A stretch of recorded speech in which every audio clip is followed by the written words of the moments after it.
Hello दोस्तों, welcome back to my channel. आज हम शुरू करेंगे क्लास 10 चैप्टर नंबर 15 प्रोबेबिलिटी का बेसिक इंट्रोडक्शन। सबसे पहले प्रोबेबिलिटी होती क्या है? Probability a chances of happening an event. किसी भी इवेंट के होने के क्या चांसेस हैं उसको हम क्या कहते हैं? प्रोबेबिलिटी। एक एग्जाम्पल से समझ लेते हैं। जैसे कि ये बास्केट है, इस बास्केट में ये हमें 3 रेड बॉल्स दी गई हैं एंड ये 2 हमें ब्लू बॉल्स दी गई हैं। किसी पर्सन को बोला जाता है कि हमें इस बास्केट के अंदर हाथ डालकर एक बॉल निकालनी है और बिना देखे, तो रेड बॉल आने के चांसेस क्या होंगे? टोटल बॉल्स 5 हैं, टोटल में से रेड बॉल आने के चांसेस कितने हैं? 3 टाइम्स। तो ये क्या हो जाएगी? रेड बॉल की प्रोबेबिलिटी कि किसके आने के चांसेस कितने हैं टोटल में से। तो टोटल में से रेड बॉल के आने के चांसेस हैं हमारे 3 एंड ब्लू बॉल के आने के कैसे होंगे? टोटल में से ब्लू के आने के चांसेस कितने हैं हमारे? 2। तो इससे हमारा प्रोबेबिलिटी का फॉर्मूला क्या हो जाता है? Number of favourable outcomes upon total number of outcomes. ये क्या है हमारा प्रोबेबिलिटी का फॉर्मूला कि किसी भी इवेंट के आने के जो चांसेस होंगे वो कितने हैं। फेवरेबल आउटकम्स क्या? जैसे यहाँ पर 3 क्या था हमारा? रेड बॉल के आने के चांसेस एंड टोटल क्या था हमारा? 5। तो ये थे हमारे टोटल आउटकम्स एंड जो 3 था वो थे हमारे total number of favourable outcomes. अब हम बात करते हैं कि हमारे इवेंट कितने टाइप के होते हैं। Types of event. सबसे पहले आते हैं हमारे इम्पॉसिबल इवेंट्स,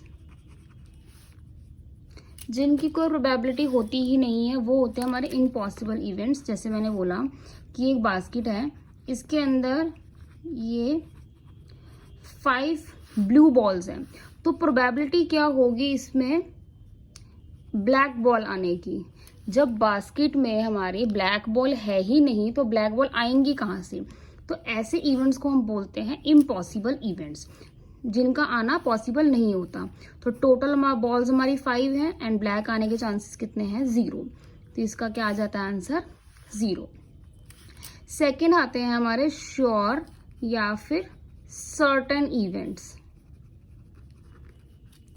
अब मैंने बोला इसमें कि प्रोबेबिलिटी ब्लू बॉल आने की प्रोबेबिलिटी क्या होगी?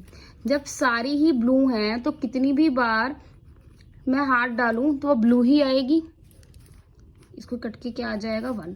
तो यानी श्योर और सर्टेन इवेंट्स का जो आंसर होता है वो हमेशा क्या आता है? 1 आता है, क्योंकि हम कुछ भी करें इसके अंदर तो हमेशा जो बॉल निकलेगी वो ब्लू ही निकलेगी।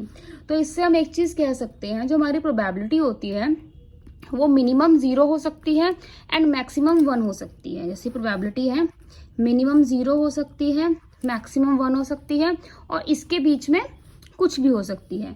तो जो हमारी प्रोबेबिलिटी होती है वो हमारी ग्रेटर देन और इक्वल टू 0 होती है एंड लेस देन और इक्वल टू 1 होती है। ये हमारी प्रोबेबिलिटी का बेसिक होता है कि जो हमारी प्रोबेबिलिटी होती है वो हमारी 0 से तो बड़ी होती है लेकिन 1 से कम होती है। जिस भी हम क्वेश्चन की प्रोबेबिलिटी हम फाइंड करेंगे वो हमेशा 0 एंड 1 के बीच में ही लाई करेगी। ना तो वो 0 से छोटी होगी, ना तो हमारी प्रोबेबिलिटी कभी नेगेटिव होती है और ना ही कभी 1 से बड़ी होगी। हमेशा 0 एंड 1 के बीच ही वो लाई करेगी। थर्ड आते हैं हमारे कॉम्प्लीमेंट्री इवेंट्स।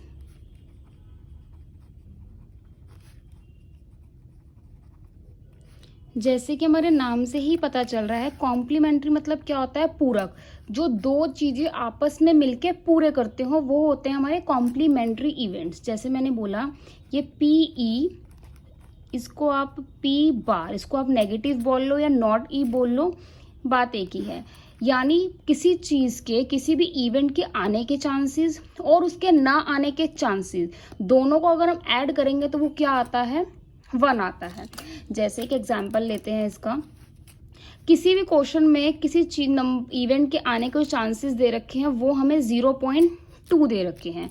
तो हमें उसके ना आने के चांसेस निकालने हैं। तो वो कैसे निकालेंगे हम लोग, इसको ई बार लिख लो या फिर पी नॉट ई लिख लो, एक ही बात है।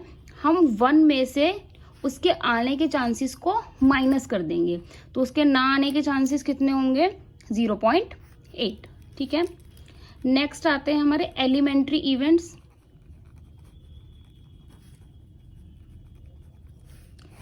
एलिमेंट्री इवेंट्स क्या होते हैं, जैसे कि हमने एक डाइस उछाला, डाइस हमारे यही 6 नंबर होते हैं। मैंने बोला 2 आने के कितने चांसेस हैं, 2 एक ही बार आएगा, टोटल आउटकम्स कितने हैं 6। 5 आने के चांसेस कितने होंगे, वो भी एक ही बार आएगा। तो यानी जिनके फेवरेबल आउटकम्स हमेशा 1 होते हैं वो हमारे इवेंट्स कौन से होते हैं, एलिमेंट्री इवेंट्स। जिनको हम लोग कुछ भी करें हमेशा उसका क्या आएगा, फेवरेबल आउटकम 1 ही आएगा, वो होते हैं हमारे एलिमेंट्री इवेंट्स। नेक्स्ट आते हैं हमारे कंपाउंड इवेंट्स, जो कि हमारे एलिमेंट्री इवेंट्स के बिल्कुल ऑपोजिट हैं। ठीक है, इसी एग्जाम्पल से ले लेते हैं। जैसे बोला कि इस क्वेश्चन में इवन नंबर आने के चांसेस कितने हैं, यानी अगर एक डाइस को उछालेंगे तो कितनी बार इवन नंबर आएगा, 2 4 6, 3 टाइम्स आएगा, and total number of outcomes कितने हैं 6। तो इसमें कह सकते हैं जो इसमें फेवरेबल आउटकम्स होंगे वो 1 नहीं आएंगे, 1 से ज़्यादा ही आएंगे। तो ये क्या होते हैं हमारे कंपाउंड इवेंट्स। तो ये था हमारे प्रोबेबिलिटी का बेसिक इंट्रोडक्शन। इस चैप्टर में से बेसिक क्वेश्चंस, डाइस वाले क्वेश्चंस एंड प्ले कार्ड्स वाले क्वेश्चंस ज़रूर आते हैं। Thanks for watching and don't forget to subscribe my channel. मिलते हैं नेक्स्ट वीडियो में एक्सरसाइज के साथ।